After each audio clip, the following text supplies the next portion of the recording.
Welcome to SolFul Connections, where we skip the small talk and head right into the soul talk. I'm Amanda Solar, and each week we share the kinds of stories that remind us we're not alone. It's about being human, raw and unfiltered, just real talk. Let's connect.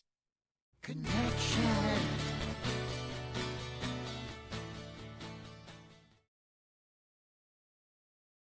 I am here with Gloria Walker, who is an independent sales director with Mary Kay. Well, I will tell you, I love Mary Kay Cosmetics, but what I love even more is Gloria. Gloria Walker has been somebody I have known for many years. I don't even know how many, Gloria, but Well, if you were with the chamber for 30, then at least 30, because I was at the chamber for longer than 30. So wow, so at least that long, yeah. that is. And then how long have you been selling and working with Mary Kay? It'll be 46 years in January. Stop it. So yeah, 46 years in January, a long, long time. Yeah, I started when I was a teenager. No, There's, just I kidding. know it must have been so. Well, those Mary Kay products are really working. Let me just tell you. I believe they do. That's why I keep doing it. I keep doing it. I was like, gosh, I just want everybody as they get older to have skin that's similar to mine. I can't say that my skin is perfect, but I think I look at a lot of other women that are even a lot younger than me, and I think, oh my goodness, I wish that I could introduce them and share the Mary Kay products with them, because I think that they really make a difference. You've always really felt so passionately about Mary Kay. And one of the reasons, Gloria, that I really wanted to have you as a guest is because you sustain, I mean, that longevity of being an entrepreneur is amazing. I did work at the Chamber of Commerce for years and years and saw businesses come and businesses go. And when you start working, it's exciting and you can work 1 year, 2 year, 3 years, even 4 years. But businesses, they have ups, they have downs. First of all, what I want to know is what got you into Mary Kay, and then what kept you? Well, I came into Mary Kay when I was kind of in a searching mode. I had worked actually, I worked for Prudential Insurance Company for 9.5 years. I left there when I was pregnant with my second child. And then, and I wanted to actually go back after she was born. And my husband said, no, you're not going back. So probably because with my son, it was challenging to get babysitters and daycare and all that kind of thing. And I'm sure he was thinking, I don't want to have to go through that again. But anyway, so I was home for maybe, I guess, about a year. And I was starting to get a little antsy because I was so used to getting up, going to work, being energized, having a lot, just doing a lot. And then all of a sudden, there I was, Sesame Street and Mr. Rogers and me and my kids, and I'm like, okay, I have to find a little something else to do here. And I think the YMCA became my second home because at least I could get out and take them to classes and stuff there. But anyway, when I was kind of in this mode of what am I going to do, I was invited to a Mary Kay party at my next door neighbor's house, and it was a lot of fun. I enjoyed it, and I always loved makeup anyway. And so the girl that did the class called me up and asked if I would be interested. And I said, well, I'm kind of looking for something to do. So she came over, and actually she came over with her husband and talked to Ken and I together. And it all sounded perfect to me. I loved the philosophy of God first, family second, career third, utilizing the golden rule, having the flexibility of working from home and having a business, but still being able to work around my children. And but but I'm never one to make a decision. So I looked at her and I said, wow, it sounds really great, but I think I'm going to have to think about it. My husband turned to me and he goes, what's there to think about? You either want to do it or you're not going to do it. And I'm like, oh, okay, I guess I'm going to do it then. So I was really glad that he was there to push me, because I am that person that just can't make a decision. And so I've learned over time to do better with that. So I started, and that was January the 2nd of 1980 is when I made my Wow. decision to do that, because she talked to me, I guess it was in November, and I said, well, please just wait till after the holidays and I will start. So January 2nd, she was at my door and we got started. And I was a nervous wreck.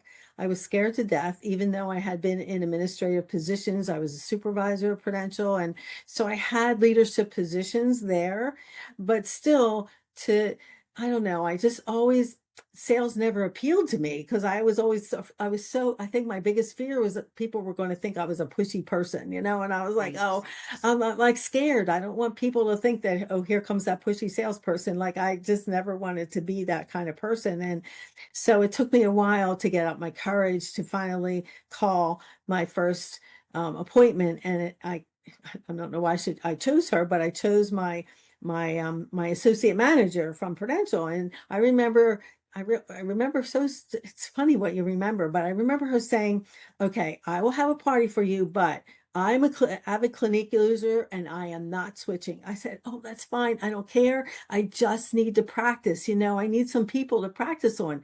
And so she had my first party, and and at the end she goes, this stuff is amazing. I'm buying it all. Oh my gosh. So that gave me a lot of confidence, because here I was, and it really was not my goal. It wasn't my goal to try to sell. I just needed to practice my presentation. And then Yeah. when I had people buying and she said that to me, I was like, oh, okay, I guess this stuff is really good, because I have to tell you, I did not use the product until I became a consultant. Like when I was at that party, I only bought a lip and eye compact and that was it. So I wasn't using any Right. skincare at the time. So that's when, when I became a consultant, and I started using all the products. And again, I was just really scared. And that gave me a lot of confidence when she switched over from Clinique to Mary Kay, because she was amazed at how good the products were and how the way it made her feel. So that's how I got started, that's how I got started. And then I got pregnant the same month, or the next month I got Oh, pregnant wow. again with number three. So, but I feel like, it worked out pretty well, because people were booking like crazy from me. And I keep to this day, I don't know if they felt bad for me because I was pregnant with these classes. I thought, oh, maybe they saw me pregnant, or like, oh, I'll help her out. She's pregnant. So I don't know. Or if I was just that good. I really think it was because I was pregnant, not because I was that good and whatever. But at any rate, but I really built a nice business that whole first year while I was pregnant, waiting for my third child to be born, because I was still working around the other ones. The other kids were like 5 and 1 at the time. So I was really, only going out once or twice a week, maybe going into a meeting at nighttime once in a while. But, Ken got closer to the kids that way too. And Right. so he bonded more because he was there for them. And and this does not exist anymore. But when I first started, I belonged to what's called a babysitting co-op. It was out of Our Lady of Mount Carmel Church. And what happened was, any woman, any mom who needed a babysitter, we had a group of ladies that were all moms, and there was a secretary. And any time that we would need a babysitter, they would subtract points. And if we needed a babysitter, if we were babysitting, they would add points for us. So it was a point system. Gosh. So we were always using moms to babysit for That's us. actually I a mean, great idea. it was a great idea. It worked really, really well. And as a matter of fact, one of the ladies that was in that babysitting co-op has been one of my beauty consultants for quite a few years now. So it's Really? just amazing where you meet people where they all come Yeah. about. But yeah, that was great, because I didn't have to pay any money out. And you could trust the ladies, because we were all together. We would get together like once a month to have I think it was once a month. And then we create a new secretary who would be in charge of the points, and you would have to call Wow. them in and all. But it worked out really well. So that's how it all played out right in the beginning.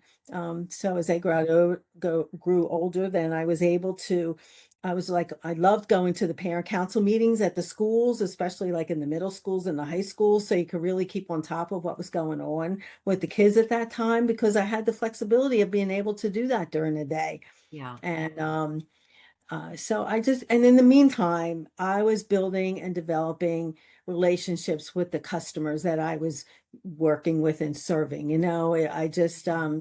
And some of those women are still customers today. If I could share a story, can I share one story? Or I have two Oh, I stories that love it. Share as I many have, stories as you want. I have two stories that are my favorite. One, my oldest customer today is 101 years old, and she's amazing. She lives at Wesley Enhanced Living. So she's a really neat lady. But I think I must have met her like 40 some years ago, because her grandson and my son were in Cub Scouts together. Now my son is 51 years old. So you can imagine, like, what's Cub Scouts, like 9 years old. So that's how long ago she became a customer. That's how I met her, is from our kids, her grandson and my son being in Cub Scouts together. Amazing. And we used to meet at her house, as a matter of fact, where that's where the meetings were held, were at her house. So it was really cool that we developed that relationship. And she still calls me up all the time when she runs out of her cleanser, mostly cleanser, moisturizer, lipstick, powder, foundation. She uses all the basics, to keep herself trying to look young, even though she's 101 years old. God bless her. She's a pretty amazing person. So that was my one favorite story. And the other one is one of my customers, who I used to belong to State Street Players for years and years and years and years. It's a theater group that's out of Our Lady of Mount Carmel, and I used to perform on stage and all, and so I supplied the makeup for all of them. But there's one of the ladies who was my customer from that. She asked me if I would do a birthday party for her 11-year-old daughter. And I said, "Oh, that would be fun." Because what I do is I would set up trays, and I would teach the girls how to apply makeup, how to take care of their skin. I love doing it when they're that young, because they learn the right way to take care of their skin. I knew they weren't buying anything. I wasn't doing it for them to buy something. Although my goodie bags, like, I would prepare a little goodie bag with a bunch of samples in it. And I think I might have put in a nail polish or a lip gloss or something that they could take home with them, along with my business card or whatever. And but I enjoyed doing that. Well, you go forward years later, that 11-year-old girl had me over when her daughter turned 11 years old for a birthday party when she was Wow. 11 years old. Isn't that cool? That I is just think, really special. yeah, it really was. I just love that story. And actually, she's one of my beauty consultants too. She just does it like part-time and all that. But anyway, she's a school teacher and does it on the side for her own personal use. But um, they're the things that Mary Kay always called them paychecks of the heart, because it's just about sharing and enjoying and helping other women. And it just is very gratifying to do that. And that's you asked what keeps me going. And they're the things that keep me going, is those kinds of, like today, I had a woman, she called me, she sent me a messenger out of the blue and said, "Hey, I need to meet with you." And it's been a while. And I said, "Sure." So she came over. Actually, with the way things have been going right now, every customer's been coming to my house. I haven't been able to go to had to go to anybody's house. They've all been coming here, which is just, I'm so thrilled that they are doing that. But I looked at my files, because I keep really good records online. I have a software program, and it had been 3 years ago that she bought anything from me. And here she just called me out of the blue. I keep the records, and she was ready to replenish all her stuff. So she came today and got the rest and it makes me feel good that happens, that somebody can rely on me to come. And she just kept thanking me, thanking me, thanking me. I'm like, "No, thank you. I'm so glad. Thank you for coming." And it feels good to be able to do that for women. And it's because it's really mostly a women's business. We have some guys out there too, but it's mostly a women's business. And And the other thing is now for many, many years, I've been in for, like I said, 45 years. And out of those 45 years, the prizes and the recognition that Mary Kay gives is incomparable to any other career out there. They have an awards ceremony every summer, usually in July or August. It's been down at the Dallas Convention Center. And the awards night is like the Academy Awards, the um, Miss America pageant, everything, a Broadway show, like all rolled up into one.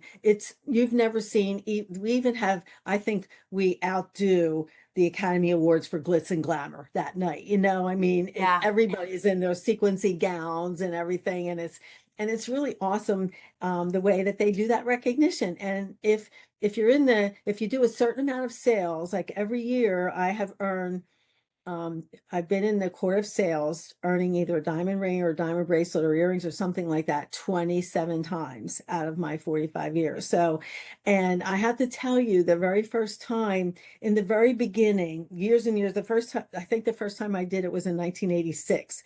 Oh, And the way they had it set up years ago in the beginning, they would have the long staircase in the convention center. They would have gentlemen in their tuxes that were employees, staffs of the company.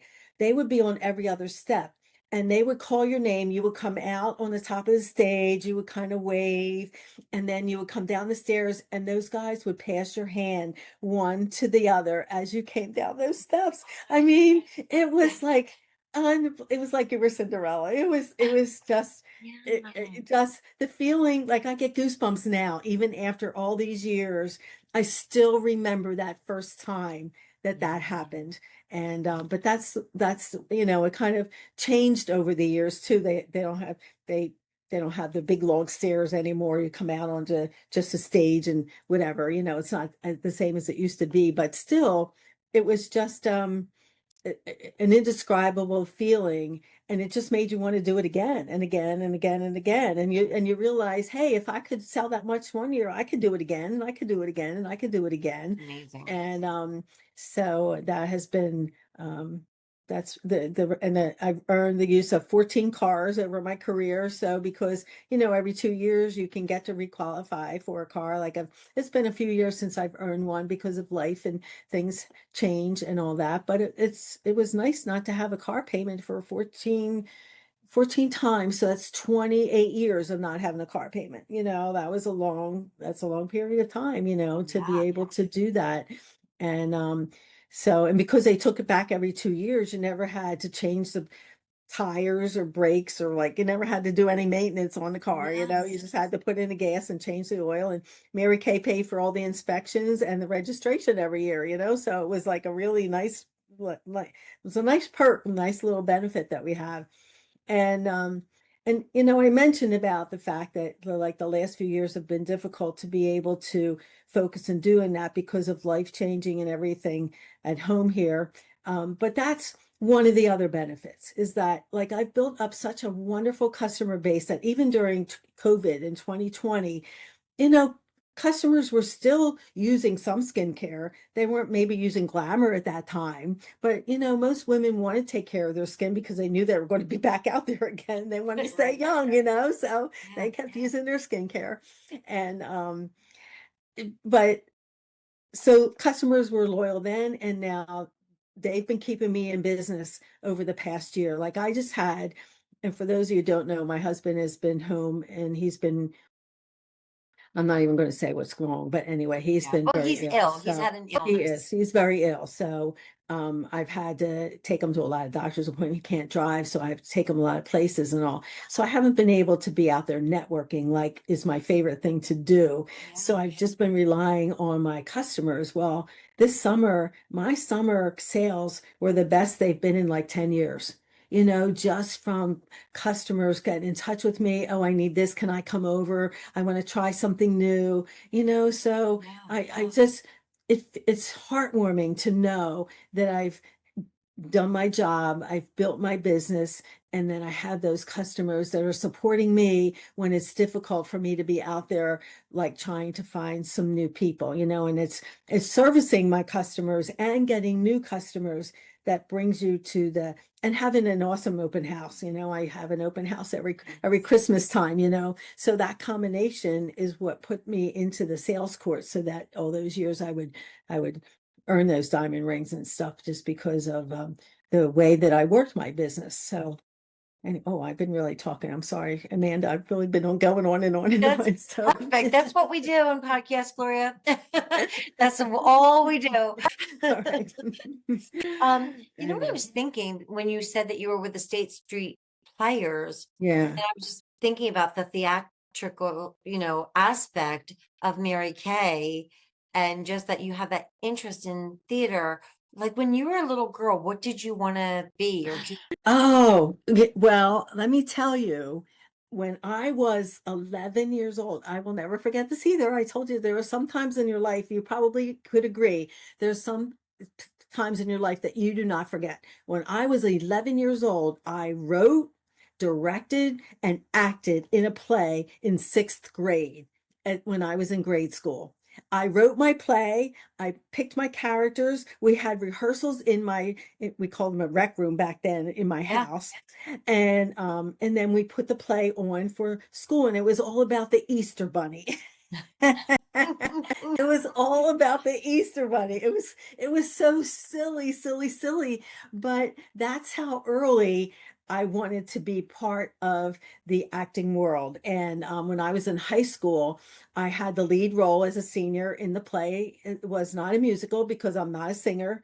I can do chorus like a little bit, but I could never ever do a solo. I don't have the voice to do a solo or anything, but we had the play was called Tartuffe by Moliere. It was a satire, a French satire. So, and as a matter of fact, maybe about 3 years ago, they had the play at DeSales University, and I had to go see it. I thought, I have to go see this because I had never heard of it before. Never seen it advertised that anybody was doing it. And DeSales University was doing it. I'm like, I have to go see what this play is really like. As a member of Yeah. the audience, instead of being on stage having the lead role of Doreen the maid. And how was it? It was great. It was good. I enjoyed it. I enjoyed watching it. I had a little bit better understanding of it because as a senior in high school, I didn't know what was going on. I just memorized the words, and I Yes. didn't know, I didn't quite understand what the story was all about because it was like I said, it was by Moliere. So it was a different kind of thing. But I almost went to college I was accepted actually to Penn State, and my major was going to be math, and my minor was going to be in theater. And I got, I didn't go because the summer after high school, I applied for a summer job, and I was offered this job with Prudential where they were going to put us up in a hotel in Somers Point, New Jersey, pay all my meals, my hotel, and give me a really great salary if I worked for them for the summer, but I wasn't allowed to go to college in the fall if I took the job. So it was really tough decision because I really wanted to go to college, but at the same time, like this job offer sounded too good to pass up. So I did take the job offer. But to tell you how strict my dad was, because I was the oldest of seven children, Italian father, they had a bus take us home every Friday after work and then bring us back on Sunday night. I was not allowed to stay down the Oh, shore. oh, oh my gosh. I didn't realize, I knew you were one of a lot of siblings, but I didn't realize that you were the oldest. Yeah, I was the oldest of seven, although my really kind of six, my little brother died when he was 2 years old. So he just was there for like 2 years Yes. when he died when I was 14 years old. But anyway, yeah, I was the oldest, and so I kind of set the path, and that's why, Ken and I got engaged in July. We got married November the 6th, and it was a short engagement because I think when I got engaged, my father said, okay, your curfew can be, I can't remember if it was midnight or 1 o'clock in the morning. And I was engaged. I'm like, you know what? We got to get married quick, you know. He already had his own apartment. He had just gotten out of the service, you know, and he was my boss at Prudential actually. So that's Right. how we met. I was gonna Um, ask how you met him. Yes, he Okay. was Yeah. my first boss when we came back in September. Then the building was finished, so they brought us all back to work in Fort Washington at the home office in Fort Washington, and so he was my first boss. He sat behind me, but we never dated while he was my boss. It wasn't until he was transferred that we finally dated. You know, but we didn't date for that long because I started working there in '69. We got married in '71. So, And you've been together it's, ever since. That's yeah, amazing. it's like this Friday, next Friday, next Thursday, it will be our 54th wedding anniversary. 54 years. Yeah, What's 54 the years. secret? I can do my thing and he could do his thing. Right.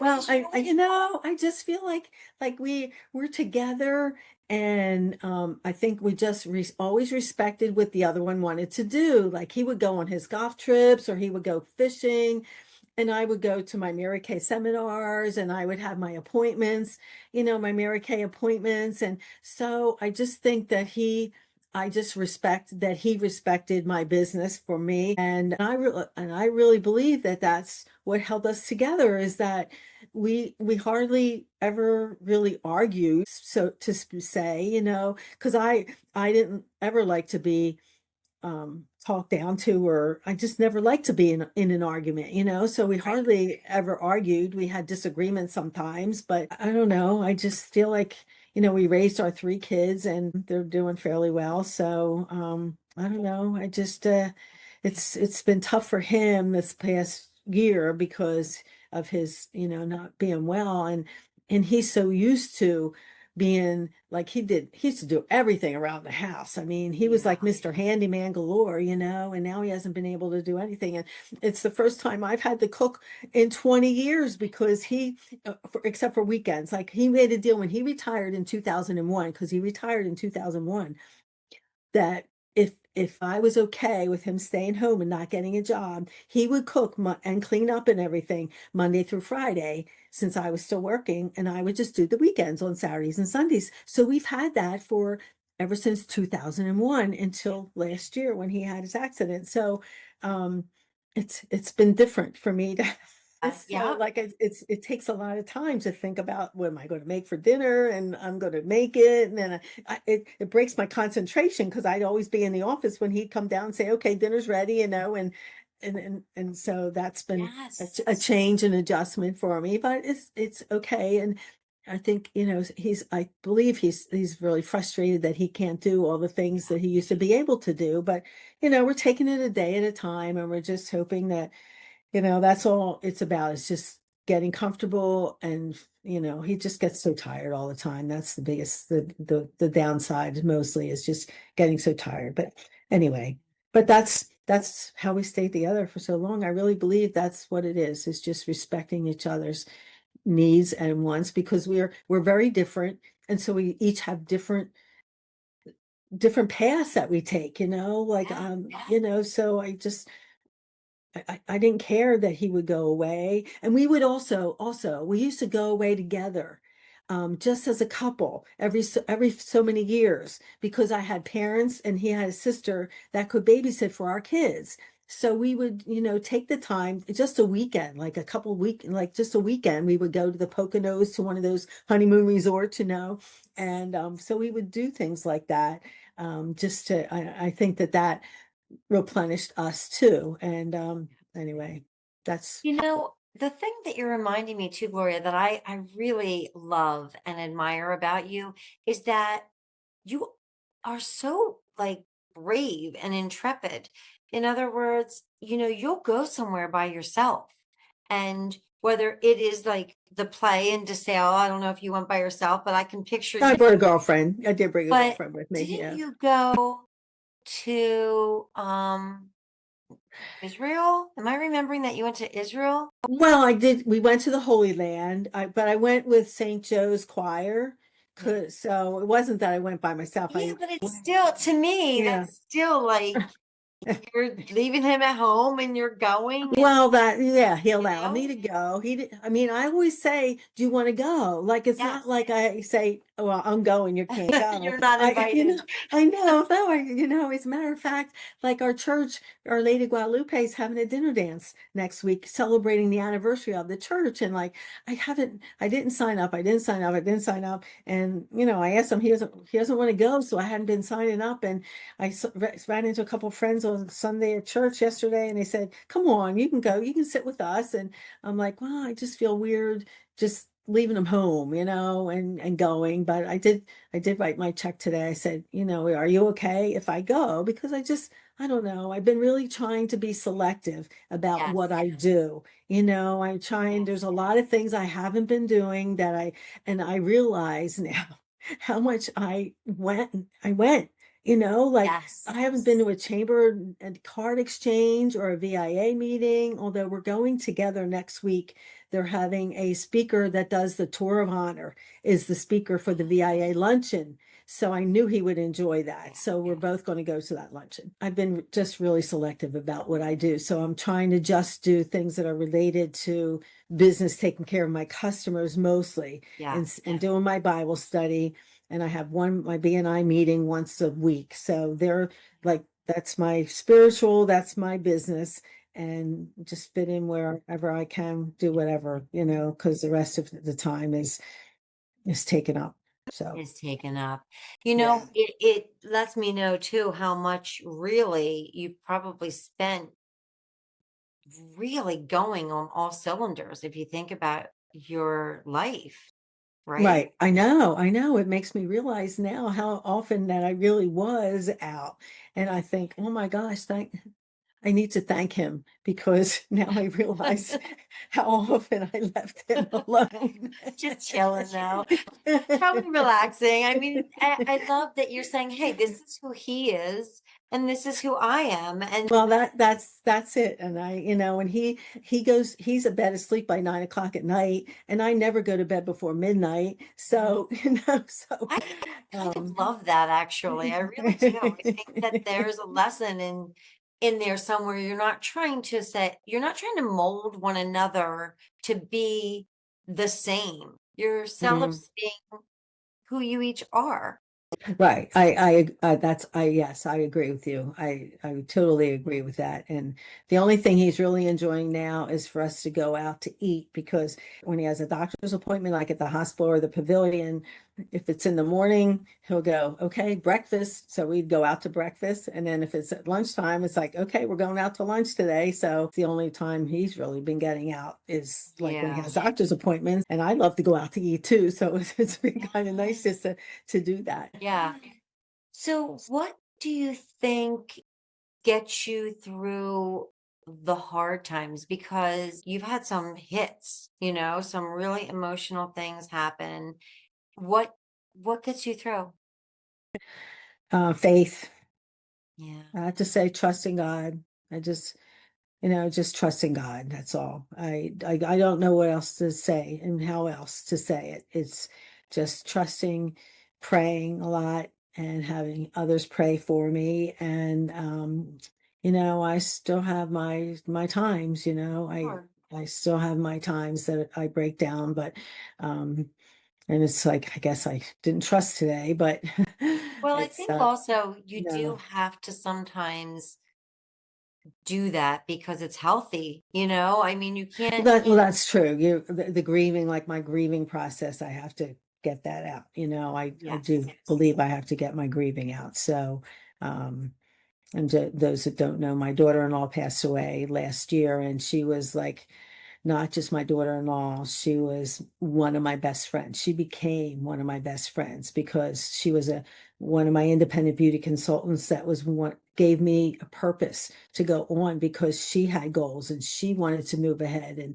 And so that's what really motivated me to stay where I was. And she did all my social media for me. When I was on Facebook, she was the first person there commenting. She was the one that commented all the time. She made up my flyers when I had special events. We were on the phone all the time. We got really, really close. So it's been really hard to let go of her. And so I'm doing the best I can with that. But again, I um, and with everything in the past year, is just that happened at the beginning of last year. So In a hard year. yeah, it's been a very hard year.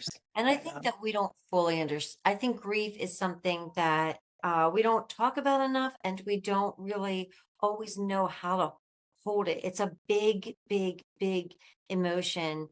And I think we haven't always been taught kind of where to put it or how to handle it or what to do with it, you know? So I do think, I guess, the combination of your faith and prayer and allowing yourself to have sadness and to have grief is part of that package, maybe.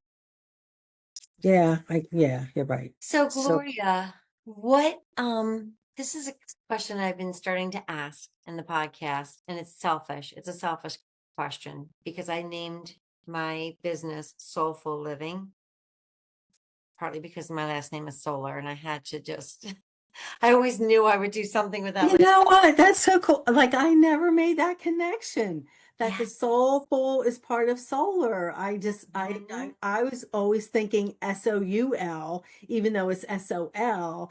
I just imagine it to be speaking from your soul, and that's what you plan this podcast to be about, that you've been doing, is like, just exposing your soul and sharing your soulful feelings, never thinking of the SOL from your name. That's so cool. It's funny because I used to always think, what can I do with this name?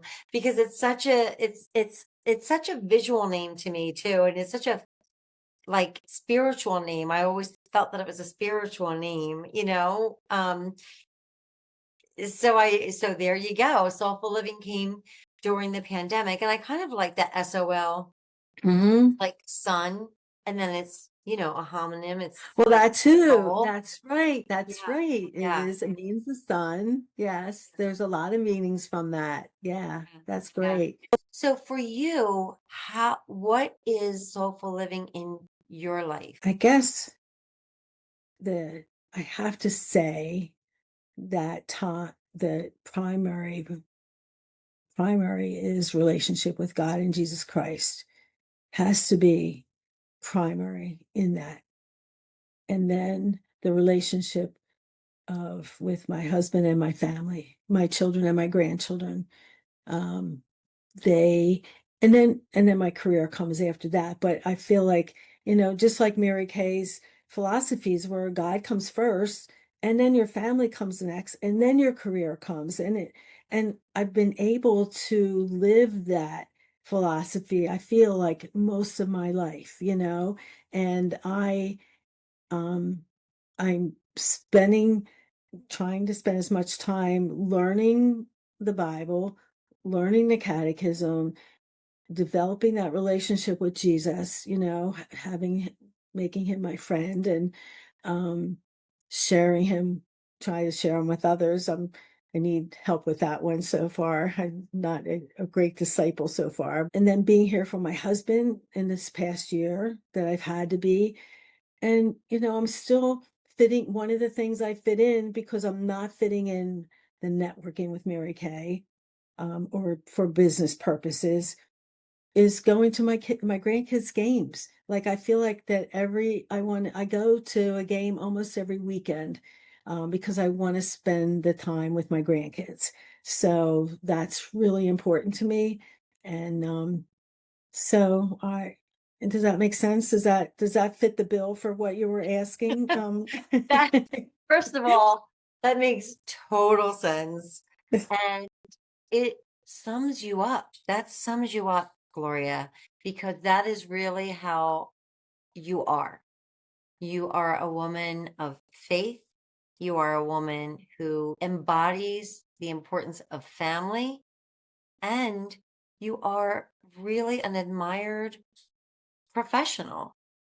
You're all of those things, and I think you only need to meet you one or two times to get to know that. Thank you. Thank you. Appreciate that. That means a lot because sometimes we don't think so highly of ourselves, and we don't think of ourselves as being that person that others would look up to, but um that's why it's so gratifying to hear it from my customers or the gratefulness that they experience because I help them, and people like yourself that I admire also because of the position and you taking the role and doing this. You didn't have a Mary Kay company to guide you. You just had to do this on your own. You had to feel your way to make it be successful. And there's something great to be said about that, to be admired for having done that. So give yourself a pat on the back too, so. Thank you. Thank you so much. And Gloria, thank you for all that you put out into the community. And thank you for being on the SolFul Connections podcast. You're welcome. Thank you. It's been my honor. Hey, thanks so much for listening. Thank you for being a valued part of the SolFul community. Thank you to William Aronson for writing, recording, and producing the SolFul Connections theme song. And finally, always know you're not alone. We are connected. We're all in this thing together. And you and your story are important. Let's just keep on connecting.